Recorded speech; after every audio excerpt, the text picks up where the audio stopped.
Urgent. Russia in bloody tears, missile hell in Dubai. Thousands of Russians found themselves in a terrible trap. Missiles overhead and explosions. Russians experienced the war firsthand. The trap snapped shut. There's no way out. Shock. Gerasimov is drowning in his own failures. The south is on fire. A total purge. Live on air, Ukrainians broke through right where Russians are fleeing, abandoning their positions. Ukraine is taking back what's theirs with a counteroffensive. The armed forces of Ukraine have gained tremendous momentum. Georgia and Transnistria have set Russia on fire. The army is being thrown out from 3 directions at once. The Kremlin has lost control. Ukraine is helping its neighbors.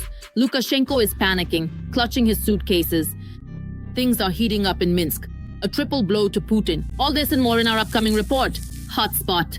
The trap is snapped shut. Thousands of Russians in the hell of the UAE. Instead of the beach, a missile strike. Instead of champagne, basements. No flights out. The vacation has turned into a deadly quest. The Middle East has exploded. Now, tourists from Russia find themselves at the epicenter of a firestorm. Watch for all the details. How is it truly as wonderful here as people say it is? The war has reached the United Arab Emirates.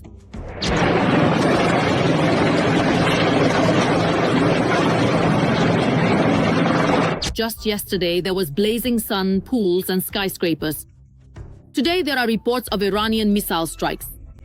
A region that for many years marketed itself as an island of stability in the Middle East has now found itself in a zone of military turbulence.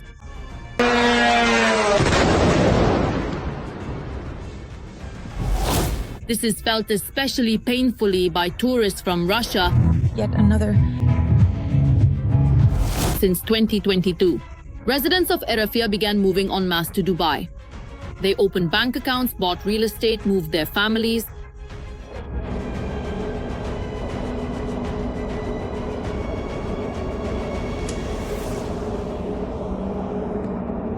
People who never wanted to think about war, it was unpleasant for them.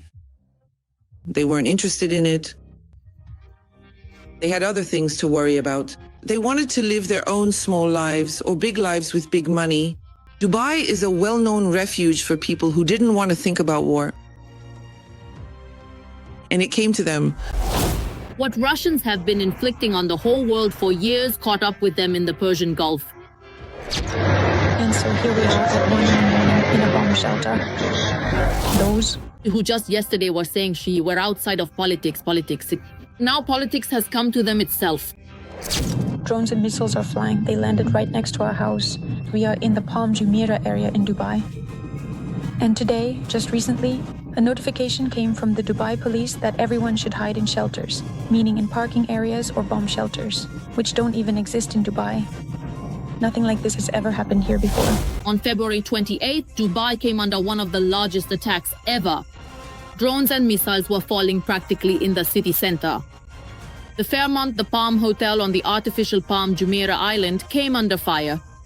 A fire broke out on the upper floors. 4 people were injured.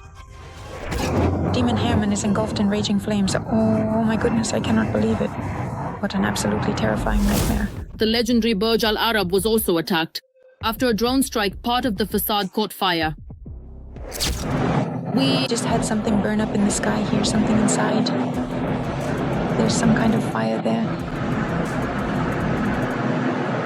Something just caught fire right behind the Burj. And there was a very strong explosion. Iran continues to attack Dubai. The air defense systems keep working non-stop. The city, which is used to living around the clock, has practically come to a standstill. People are hiding from the strikes in hotel rooms and underground parking lots. The Dubai Opera and Burj Khalifa. There are almost no people around here at this moment. There are just a few people walking around. The usual crowds are completely gone. One of the missiles fell just a few meters away from the elite apartments and private villas where tourists from Russia also stay. Windows were shattered in the buildings and the facades were scarred by shrapnel. Here is our building. And right here is where the missile fell. Even now, something is flying overhead. The top managers have arrived. The operations of Dubai's key airports, International and Al Maktoum, were effectively halted after a drone struck one of the terminals. According to the Russian Association of Tour Operators, At least 20,000 Russian tourists are stranded in the United Arab Emirates. The terminals are closed. We're standing at the entrance. Everything is calm around us. We're waiting. There is some water here. Russian tourists are trying to leave the country not only by plane, but also by sea. Russians are buying up tickets for cruise liners, hoping to bypass aviation restrictions and leave the region via the Persian Gulf. However, this route has also become unavailable. Due to the closure of the airspace, dozens of Russian tourists have found themselves trapped on Mauritius, a small island in the Indian Ocean. In the United Arab Emirates, they were supposed to transfer to flights home.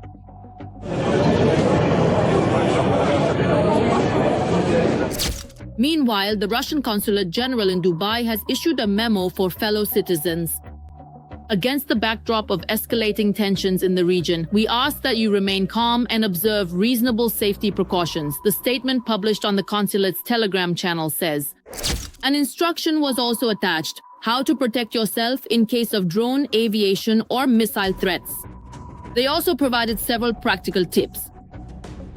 We recommend realistically assessing your financial capabilities and being prepared for the possibility that you may have to pay for your accommodation yourself. Plan your finances for at least a week of accommodation.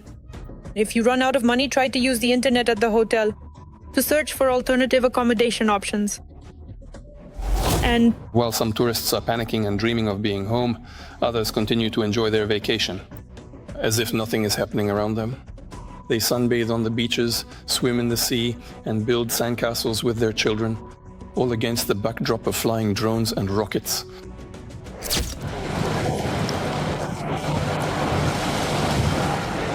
To be perfectly honest, well, it absolutely doesn't prevent or discourage anyone at all.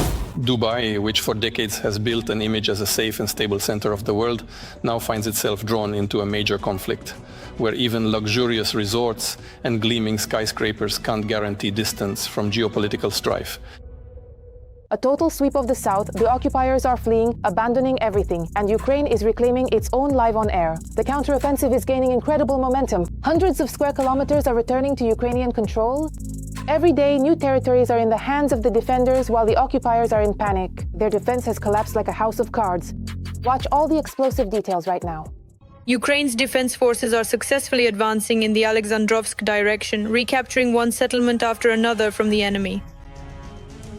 Today, I can congratulate our army first and foremost. All defense and security forces, of course, because as of today, 300 kilometers have been liberated. We know that the Russian mid-level command is afraid to report what is happening there. They can't even imagine how this could have happened because on their maps, this is territory they control. But to be honest, that's no longer the case now. The territory they control, well, honestly, that's already gone. To be more precise, as of today, 400 square kilometers have already been liberated. Analysts claim that this is already disrupting the enemy's plans for the spring-summer offensive campaign.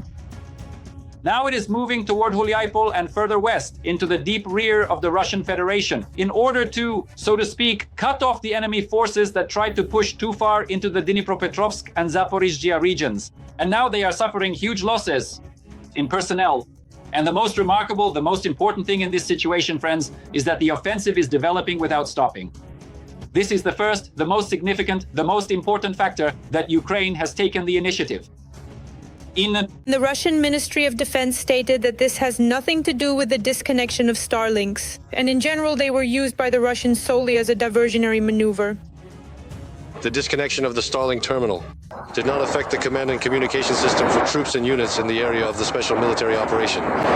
The communication and command systems in service ensure stable information exchange through secure channels. I want to draw your attention to the fact that the Starlink terminals have been disconnected for 2 weeks already, but this has not affected the intensity or effectiveness of the troops' unmanned systems, as confirmed by objective monitoring data, including the destruction of enemy equipment and personnel. But Russian war correspondents are whining that combined with the shutdown of Telegram, communications have collapsed. And the Russian authorities don't care. They are more afraid of protests inside the country, and that's why they are destroying all possibilities for uncontrolled communication. They shut down Starlink, of course. If Telegram was taken down by their own hands, then Starlink was taken down by someone else's. Apparently, this has actually been deemed desirable at the very top of the Russian Federation. And you know what? And ahead lie probably some rather difficult decisions, in quotes.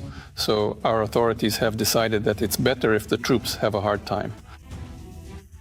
But there could be such deeply troubling and disruptive occurrences ahead, in fact, in the life of the country, that could potentially ignite and set off massive and widespread social protests. Enormous problems with communication. Right now at the front, the Russians are already facing issues, of course, both in the upcoming campaign they had planned and which is already failing for Putin. And of course, with the situation on the ground, as they like to say in Russia, within the military political command.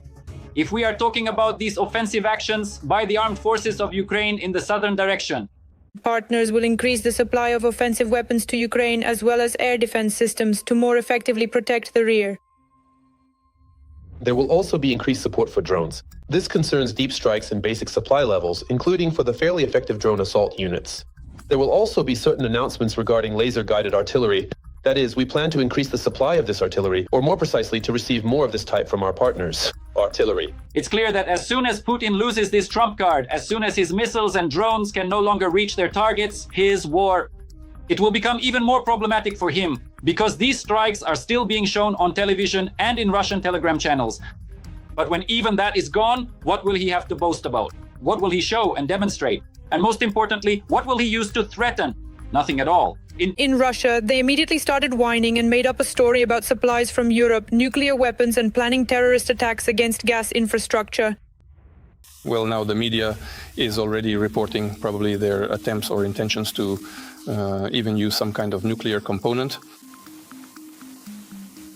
It is highly likely that they fully understand exactly how this entire situation could eventually end.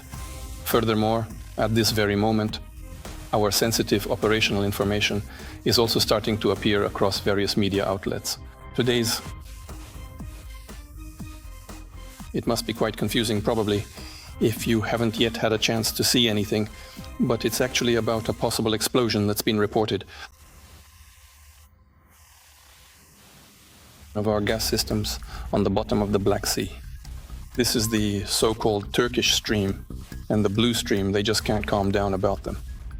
It is obvious that Putin's position and that of his army is becoming increasingly difficult, and it will only get worse as long as he intends to continue his war of aggression. Urgently, the whole world is being drawn into a great slaughter. This is no longer a local conflict. The Middle East has officially become the epicenter of World War III. Putin has cowardly abandoned Tehran. Russia silently watches as its only partner is being destroyed. Sirens are wailing non-stop, the sky is shrouded in fire. All the details of what is happening are coming up next. There will be no ceasefire. On the contrary, the entire Middle East is entering the war. Even European countries are getting involved.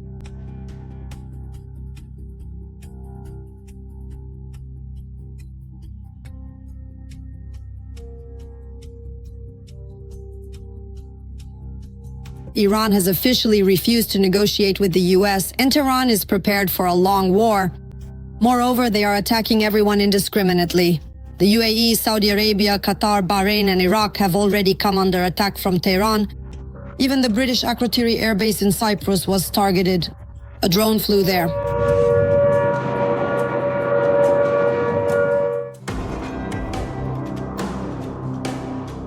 The UK Ministry of Defence confirmed the strike. Cyprus President Nikos Christodoulidis stated that the base sustained only minor damage.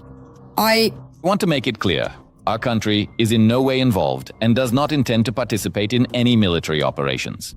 Iran mainly vents its anger on Israel, often targeting ordinary residential neighborhoods. However, on Monday morning, a strike was also carried out against the military and political leadership. The IRGC claims to have attacked Netanyahu's office. The Israeli Air Force Command was also allegedly targeted. Israel, as well as American and European bases, are not Iran's only targets. Iranian forces have also attacked oil infrastructure. Tehran has already struck a refinery in Saudi Arabia.